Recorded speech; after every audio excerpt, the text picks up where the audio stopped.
Section 2, Wisconsin, Land of the Free. Before it was known for the Green Bay Packers, cheese, and a random T-Pain shout-out just so he could rhyme something with mansion, Wisconsin was home to the first and only socialist mayors of any major U.S. city. This wasn't by accident. From academic to legislative halls, socialists and labor leaders exerted political influence throughout Wisconsin in the early 1900s.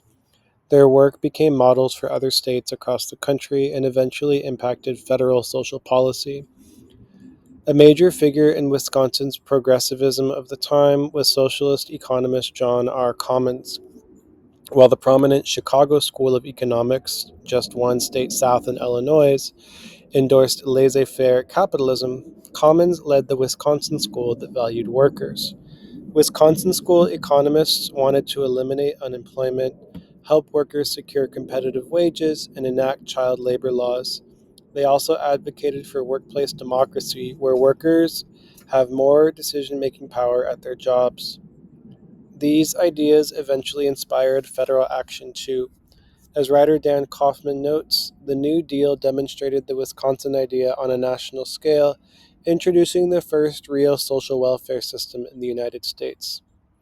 First state with unemployment insurance, and then each of the 50 states now administer unemployment insurance program. Wisconsin was the first state with the workers' compensation law. Now every state plus DC has laws regulating workers' comp. Wisconsin was the first state to recognize the right to collective bargaining for public employees. Now nearly 34% of public sector workers are union members. That's 5 times higher than private sector workers across the country. States with mandatory collective bargaining laws increased the wages of public sector workers by 6%. Wisconsin progressives like Wilbur Cohen and Arthur Alletmeyer served on a federal New Deal committee. Cohen designed Medicare. Alletmeyer became the Commissioner for Social Security, leading a committee to draft the Social Security Act. For socialists in Wisconsin, 1910 was a year like no other. Its most populous city, Milwaukee, gave America its first socialist mayor, Emil Seidel, who kind of got radicalized through wood carving. More socialists were elected to the city council and county board than either Democrats or Republicans. 14 socialists were elected to the state legislature. They sent the first socialist to Congress, Victor Berger, who served in the House of Representatives for 4 terms. While some self-proclaimed Wisconsin socialists like Commons sought to regulate and save capitalism by making it better for workers, others favored a full transition to state and municipal ownership of industry and the replacement of capitalism altogether. To be clear, many socialists at the time argued that state ownership of industry is not socialism.